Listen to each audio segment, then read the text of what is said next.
introductions are always the worst part. It's like even meeting like when you're at the venue at the club, you meet the girl for the first time. The worst part is introducing yourself. True, eh? Because once you introduce yourself and once you get past that, then you can sort of get into the rhythm of everything else. So that's for me. That's always my biggest fear. My intros and my outros. You're starting out, so it's to be expected. But knowing you, Like even just go back and watch my videos, watch my reactions on this channel. My intros are the worst part of it. Once I'm now listening to the songs and I'm in my element and I can speak about what I like, what I dislike, then I'm good to go. So here we go. Here's the trial run. Come on, you sure? Okay. What would work? Okay. I'm just gonna say this out of the gate. This is gonna be the first podcast that goes up. Okay. I recorded the other one. I recorded one. If I have time to, I'll edit film. I'll edit video footage so that you guys can see. But this is gonna be the first one going up because on the previous one I advertised a gig that I was playing at the weekend.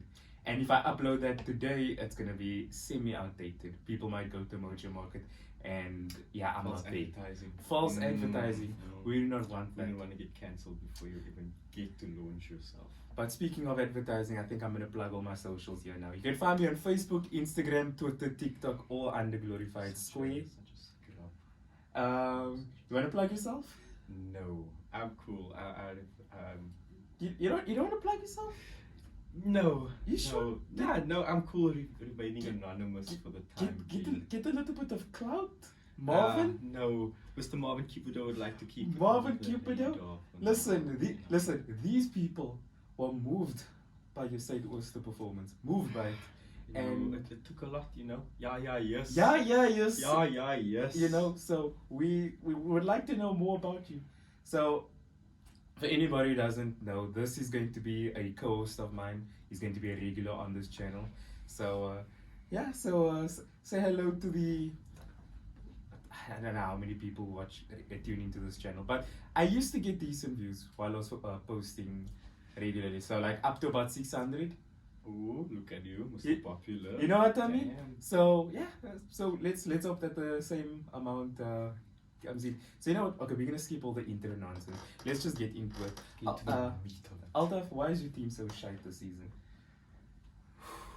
Listen. I would tell you guys we support, but based off of the question you already know, he's a Liverpool fan. So what's happening to Liverpool this season? Well, that is not a me question. You know, I'm not Mr. Jurgen Klopp. Nor am I the squad players, so I can't tell you. But what I can tell you from the look of it is that we are desperately lacking in midfield, my guy. Midfield is suffering. I mean, you cannot be playing guys like Milner or Henderson in this current age. It's just not working. But now here's So here's one thing that I've noted and I've seen as well. I thought, and look, okay, coming from a United fan, this can and should be called out. But Henderson looked good in the World Cup. He looked good playing next to Bellingham. There were a couple of games that I watched England, and I saw the link up between the two of them, and I thought, okay, this is probably what Liverpool fans are getting excited for. This is what they are. But you see, the problem with that is Maguire looks semi-decent. That's what I was talking about. That's what I was talking about. It's a completely different setup. Again, I don't know how that's gonna fare in how that situation is gonna work out in the Liverpool setting.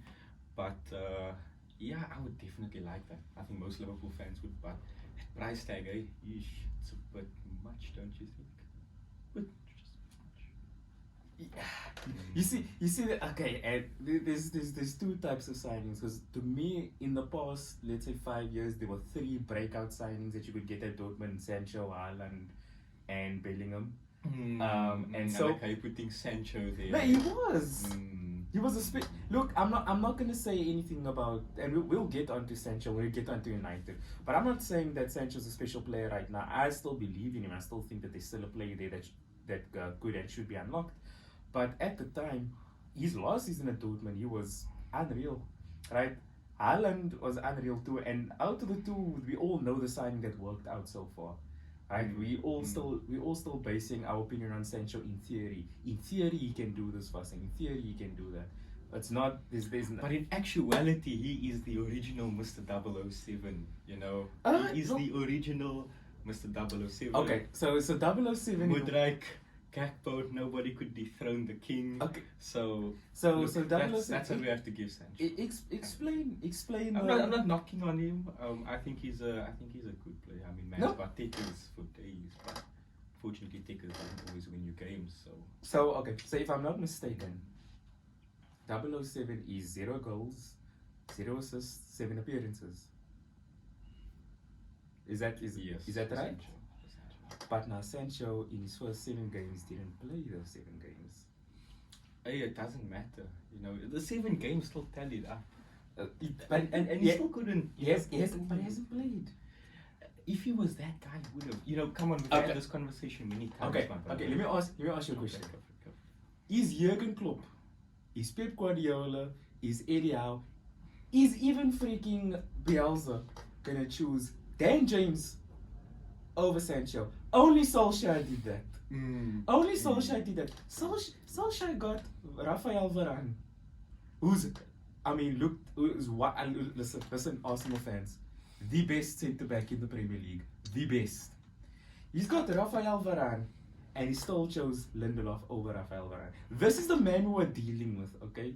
Is Jurgen Klopp going to choose Dan James over Jadon Sancho? Right after spending 75 million on the player. Ask yourself that. So as much as with the gegenpressing ball, you know, Dan James is essentially Sonic the Hedgehog. All we need is a man with legs. Listen, You know, all we need is a man with legs. I'm joking. You speak. No, Sancho. We're taking Sancho. Exactly. Sancho That's my but look, banter's real. I understand. You're gonna attack him because he didn't score any goals and rightfully so. But yes, in those first 7 appearances, he played the first half against West Ham. Played the first half against Leeds, and then he barely came on. I remember like Solskjaer brought him on the odd occasion every year and there. Sancho was coming on. So as much as I look, for an example, Anthony is a different case. Banter Anthony all you want, call him the fidget spinner all you want. That I welcome because he's come into you as soon as he was signed. He was coming to the team. He's playing. I think he played. Okay, between Rashford and Bruno, they're playing the most minutes. But Anthony's probably below them in terms of how much minutes he's played. And I mean, he wasn't here for the first 2 or 3 games. So give Anthony all the shit you want. But Sancho, no. Look, with how it seems to be turning out, Anthony could be that player where he's not overly consistent, but when he turns up, it's in those big moments. Like, I mean, that goal he scored in the Europa League, was it? Yeah. Ooh, sensational. I'm worried a bit about Anthony just because, and look, we've seen this before, right? I mean, the player that we were sold, the player that Leicester sold us in Maguire, and the player that arrived is 2 different players. And I'm afraid that Anthony might be the same thing, because the Anthony that you saw in the Eredivisie, he was beating players left, right, and center. I mean, you saw it, and I mean now it's at the same time you can't expect that. It's a completely different league. I understand, but look, now I know you could ask, but then why is somebody like Haaland completely dominating?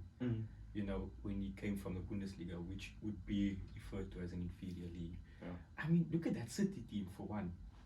When you're getting, you know, that type of assistance from all angles, from all positions on the pitch, it's impossible not to score. Yeah, look, and not every play works out because, well, I think there was a lot of City fans that thought that Grealish was finding his form as he started the last 2 games. He actually has, I mean, I'm watching that City game in the Champions League. I watched a bit of and Grealish is actually hitting some bit of form. Man's stickers is looking quite on it. I don't even think that's Grealish's fault. I think it's Pep's fault. What's this? That is looking good now. No, that Grealish struggled so long in that City team. A lot of people were saying what should have been done if people were smart was between United and City that there was a swap deal. Give us Grealish, you take Sancho. Sancho's a systematic player. Sancho would get into a Pep side regardless, and Solskjaer would have loved Grealish. But the thing is, Grealish would have been wasted under Solskjaer. All, What would he have achieved? all What would he have vibes, gotten? freestyle, Yeah, doing exactly but I what he mean, wants. I think it would have been perfect for Solskjaer. Hey, what do you get? You know, He was great for Villa and doing exactly you what see, Rashford did. the thing is, you get a few streets won't forget performances here and there, but other than that, what do you actually achieve? So look, that's why with City, he knows guaranteed Prem, and you're guaranteed a miscellaneous trophy like a Carabao or an FA. Yeah. No, not a Champions League. We don't do Yeah, that. no. City No, don't do that. definitely not. But now, somebody brought up a very good argument. Go for it. And this was a Liverpool fan. I forget his name. I'll stick a photo up. It's this guy. He spoke about how Solskjaer was the right man. It was now I don't know if he's just bantering, but he said Solskjaer was the right man. It was Ronaldo that came in that ruined everything. And he said spicy take. and he said the first thing that Ten Hag did since Ten Hag started winning was drop Ronaldo. Ronaldo was benched. But now to me, the way we see it is he dropped Maguire. Maguire was dropped in that Liverpool game. Look, yeah, I have no idea where that Liverpool fan is coming from. If you want to correlate Ronaldo being dropped to United's success, that's for a completely different reason than whatever Mans is trying to grasp at there. But that as well, Maguire, I think, For me, Maguire big man slap. Maguire being dropped was one of the main reasons. I don't know, man. Maybe we should watch United games with Ronaldo there, just to see. And look, Ronaldo had a good season last season despite United's terrible performance. You know what? Under Ole Ball, Ronaldo worked because he could be that man. Yeah. And when I say it worked to the capacities that United had, it was somewhat working out. Yes. It wasn't working by Yes. top tier standards, but Yes. for what you guys were at the time, it was sufficient. But yeah, no, he just did not work in a 10x system. I do not think so. And I don't know if you've been watching Ronaldo at Al Nassr. I mean, nobody's watching him, but you're seeing highlights. You're seeing little bits of moments. So do you see man's free kick? Of course. Listen. For anybody doubting the GOAT is still alive and well. You know what the problem is? He's tired of pork. You want that halal meat now. Listen, I'm telling He you. wants. A PSL level keeper could have saved that shot. No, Okay? listen. What was that keeper? Listen. Okay, what was that keeper? Listen.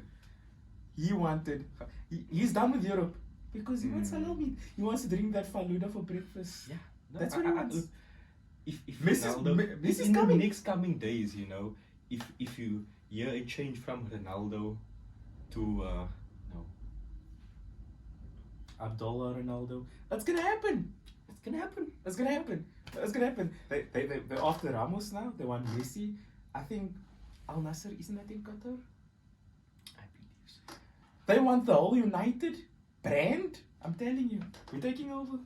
Our people's doing it. The worldwide. We're taking over. We got the top G as well. We got Andrew Tate on our side too. Taking over. My word.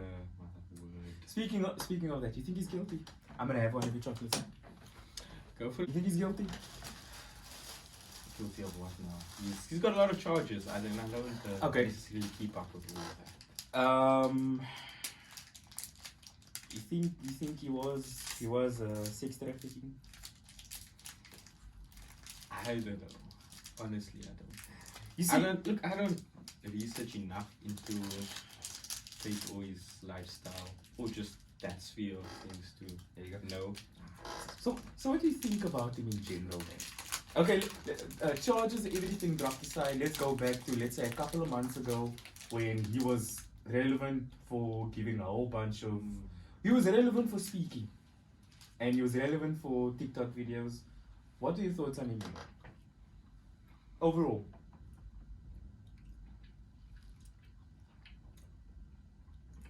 I thought he made an extremely good character. I thought he played a satirical role, and I think he did it very, very well. Okay. I don't think the bulk of what he embodied was meant to be taken literally. And at the same time, when he was being serious, a lot of what he had to say, he had little nuggets of truth in there, little golden nuggets Mm. that if you look into it, if you actually just take it upon yourself and try and appropriate it into Okay. yourself, it makes sense. Yeah. And in that way, I think he made sense. So, Okay. yeah, I'll give him that. Um, And his theme song is a banger, an absolute banger. Definitely, 100%. For me, I'll tell you when it changed for me. He spoke about, well, there was the one thing that he constantly said, and for me, I took more of what he said metaphorically than actually literally. Okay. No, but he spoke about the best way to deal with a heartbreak. Well, he said it's better that sleepless nights that you have. It's better to spend that working on yourself than it is crying over the woman that has broken your heart. Okay.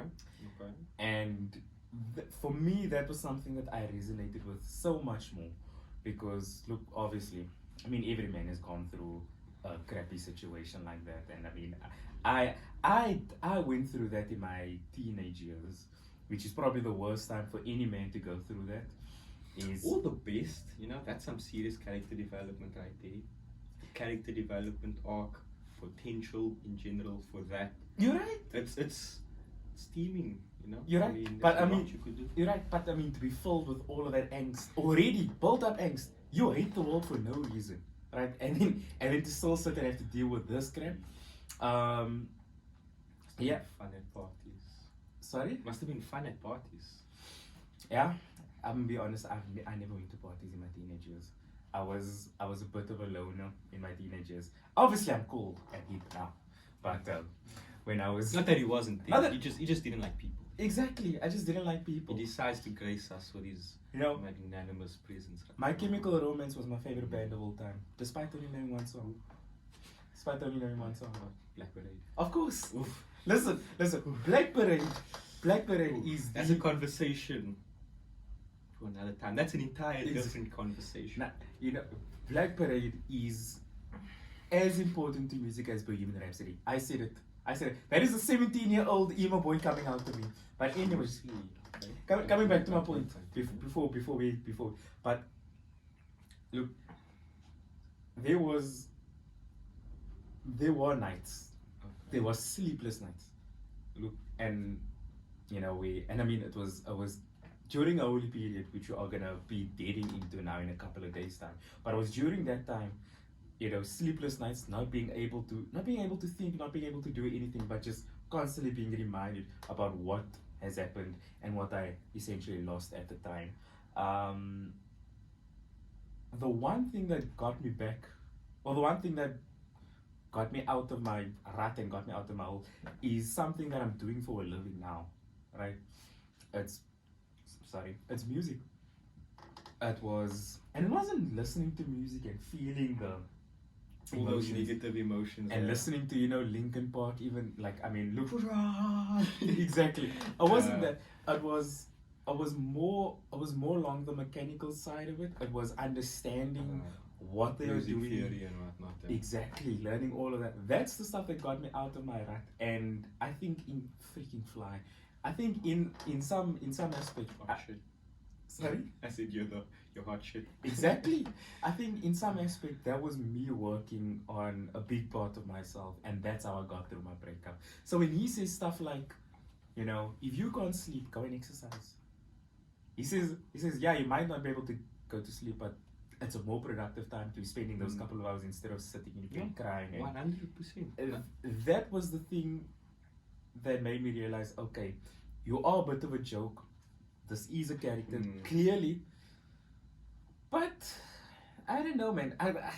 For me, and this isn't me trying to defend him or anything, but I just think that for a man's development or for a boy's development, you need a figure like that in your life. You need somebody who's overly masculine, or at least tries to be. overly masculine, what they would call toxic masculinity. You need someone like that. I mean, for us, I mean, for me growing up, I didn't really necessarily have an uncle or dad that was like that, but I mean, we were so indulged in pro wrestling, and I mean, at the time, pro wrestling was these big, jack, buff dudes, was all masculine, the Triple H's and the Batistas, and those were the people who we grew up idolizing. We watched, so I think that's where we got our But fix. you know the beautiful part about the WWE, Right. it had this element of homophobia mixed with pure homoeroticism. So it blended the lines, so perfectly. It's like you can't cancel that. I mean, what you gonna? I mean, yeah, they say the most outlandish things 1 minute, but the next, they're oiling each other up and they're grappling, pile driving. It's suspicious. Listen, Undertaker Collins is out. was a bit sus. Let's be honest. That was Hey, Tombstone. eyeliner. Hey. The Tombstone Hey. was a bit sus. Crotch to crotch. Crotch to crotch. Crotch to crotch. Tombstone is a bit sus. I don't know. Like there's a shot again. I'll put this up. There's a shot of I want to say it was 36.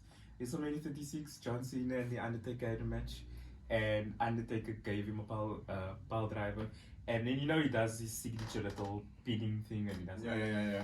If you zoom in on Cena's face, that man's business was on Cena's forehead. Ooh, John like that. Was on Cena's forehead. Now, if you speak about the business, maybe that's honorable. Maybe John Cena was like, you know what? If anybody's balls is going to be on my forehead, It's gonna be the legendary Undertaker. it's going to be the Undertaker. Yeah. I mean, shit.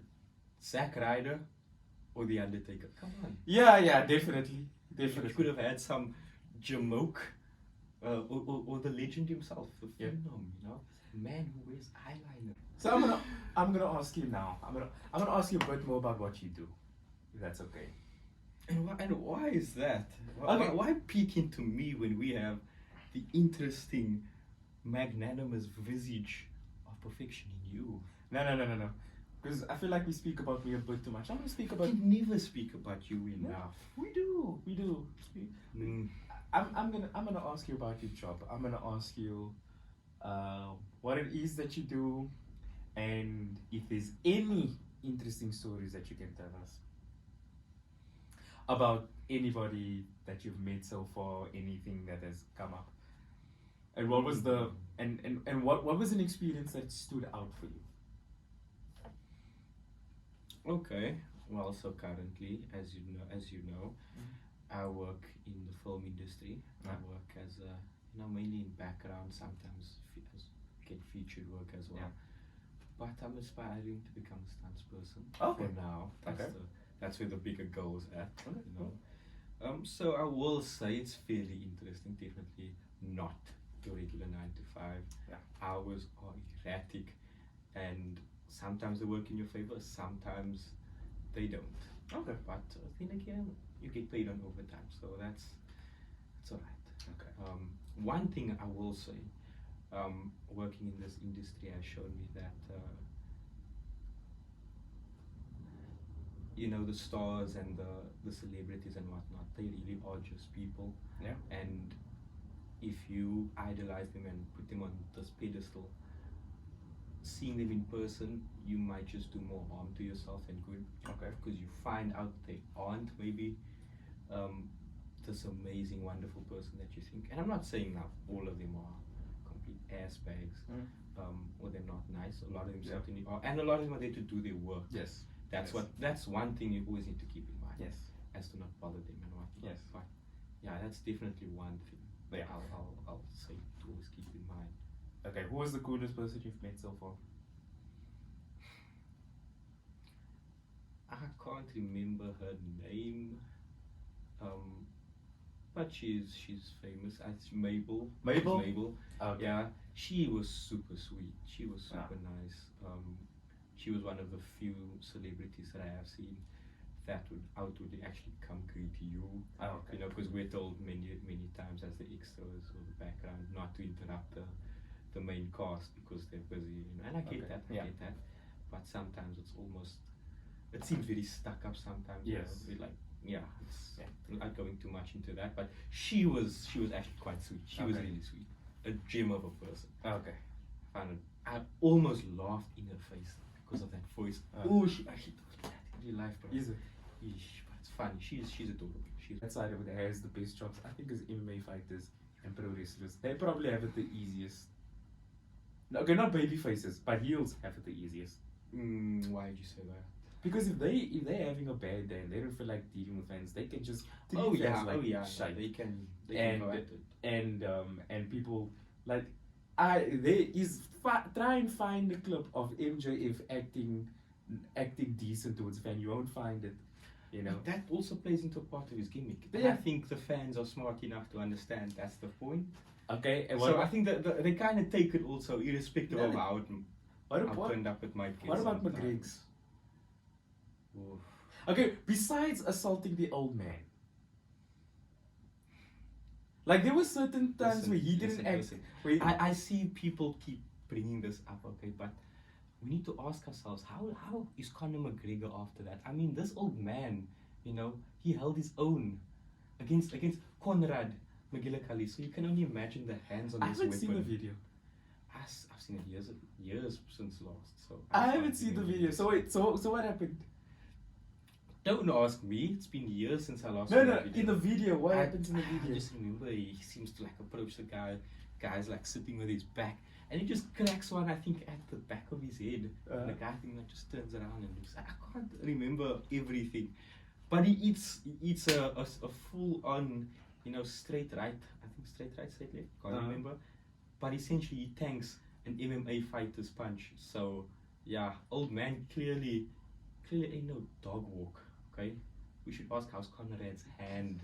Okay, 'cause, You think he'll ever fight again? Because I would imagine he's not going through the same thing Floyd Mayweather goes through. If Floyd Mayweather is out of money, you can guarantee that another fight is coming. always.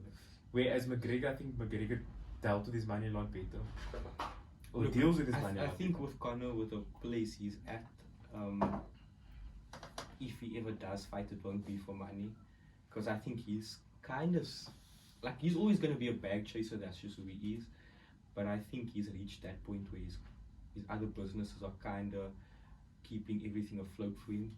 So I think if he wants to fight, it's going to be for glory. It's going to Yeah. be for respect. It's going to be for all of those other things. Yeah.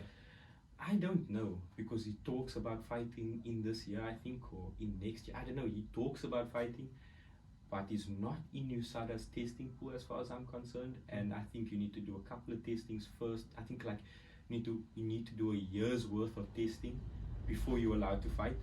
So Isn't he he on- hasn't gone through that process. I mean, have you seen how Conor looks? I was gonna go ask. Isn't Boy, he he on some? looks saucy. I was gonna ask. Isn't he Boy, on he some looks type of saucy. enhancements? Have you seen the size of his cranium? His head looks like. Yeah, but I heard it was for medical reason. I heard it was for or is it not? I don't know. That's the first I've heard of the medical thing. Oh. But regardless, he's not in the testing pool. So that would draw suspicion to, you know, what are you doing? Why are you not in the testing pool? You claim you want to fight. So get in the testing pool. The sooner you do that, the sooner you can come back. For him, it's always going to be about keeping his name in the limelight. So I think as long as, you know, the Irish leprechaun can do that, he's going to do that. Because I mean, what else does he contribute to pop culture? You know, it's not like it's not. God, this is not somebody who I would necessarily want to mention in the same breath.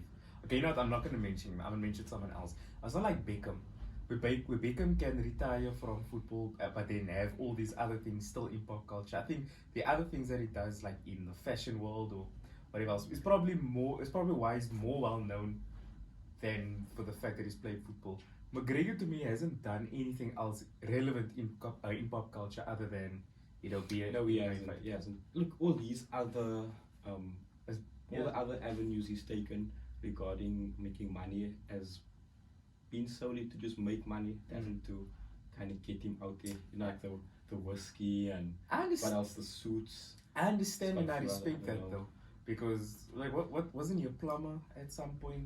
So his fear probably is, I just don't want to get broke again, right? And if I can do that, and then everything else, I don't really care.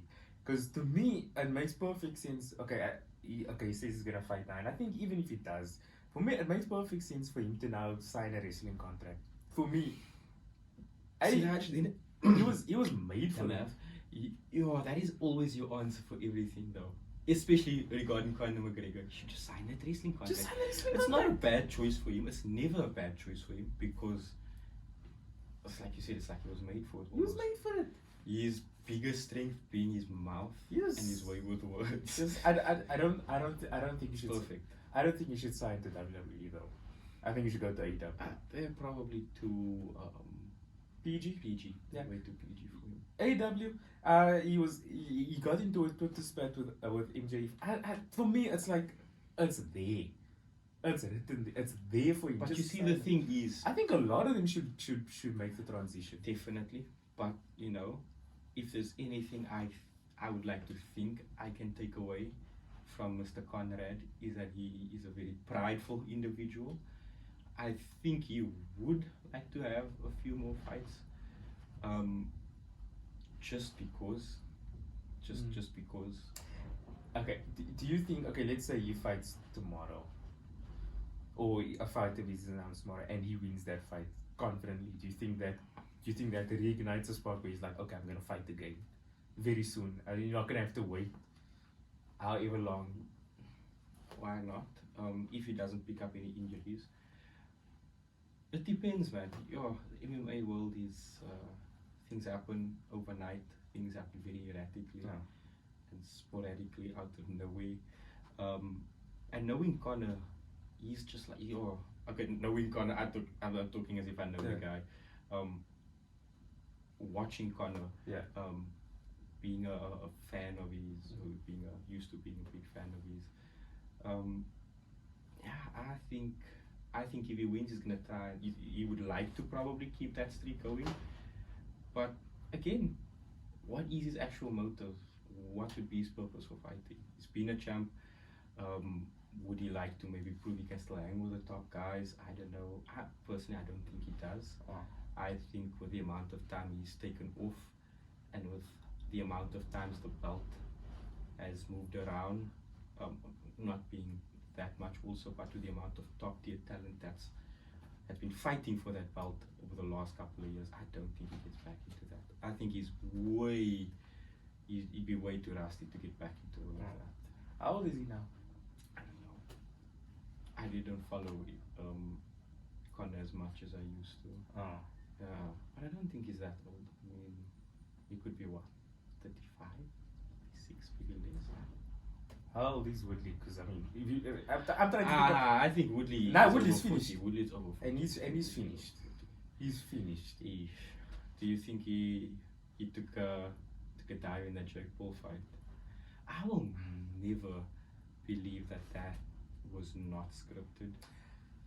The other thing is though, like, I mean, Jake Paul is walking around with, Jake Paul can literally, he has a talent, he can trigger anybody and everybody.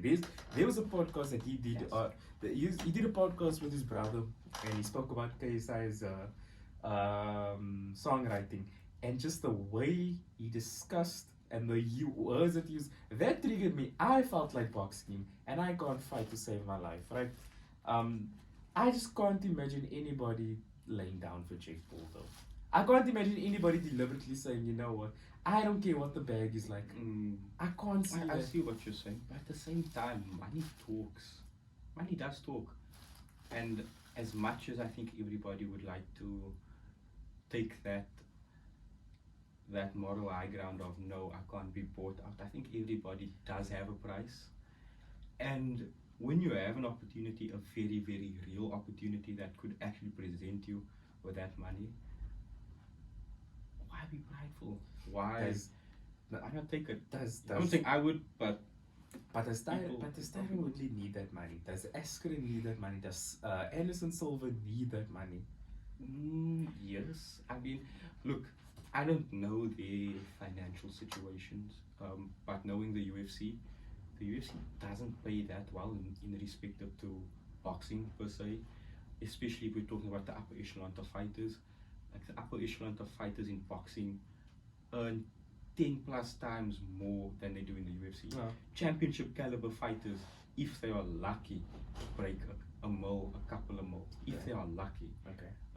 Most of the times you see the mid card to main carders earn anywhere between like 100 and like 800k, which sounds nice and all that, but in comparative to what they earn in other sports, it's like, no, it's peanuts. Like the one person who I could imagine would take a dive for him is Mayweather. Absolutely. You take the fight for the money that he would get. But if he hears that you could make extra for a dive, I don't think so, because with Floyd also the thing is he's got that record, you know, that 50, what is it? I don't know how much it is.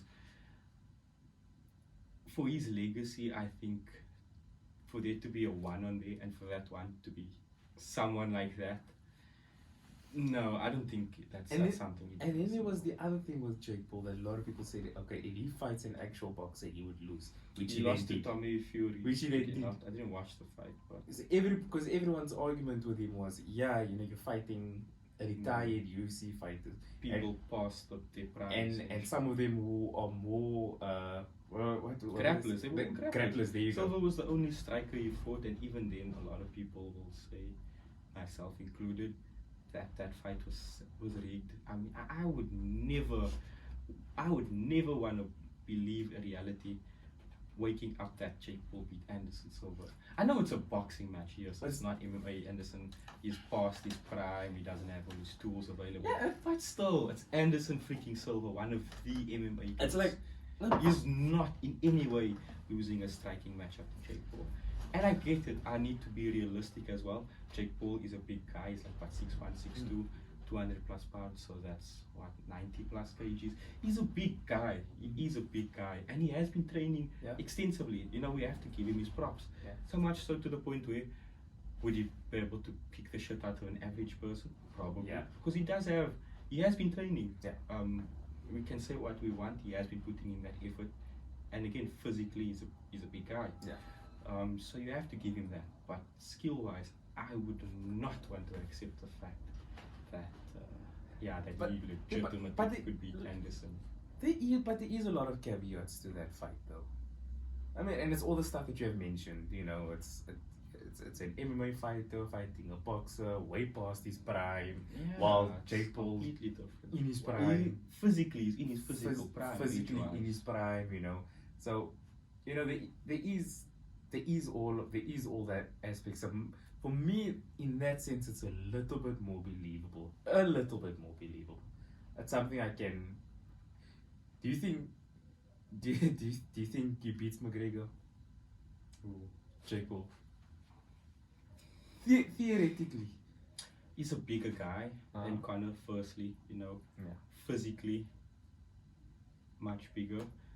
Skill-wise, though, I think skill-wise, Conor should be able to completely gap him. I'm talking slip straight left down the pipe. That's all she wrote. And again, we need to be realistic. Size does matter, ladies, in a fight. Only in a fight. Only in a fight. It does matter to a degree. Actually, it matters largely. There's only so much skill can do. That's why there's weight classes and divisions for a reason. So that does help Jake a lot.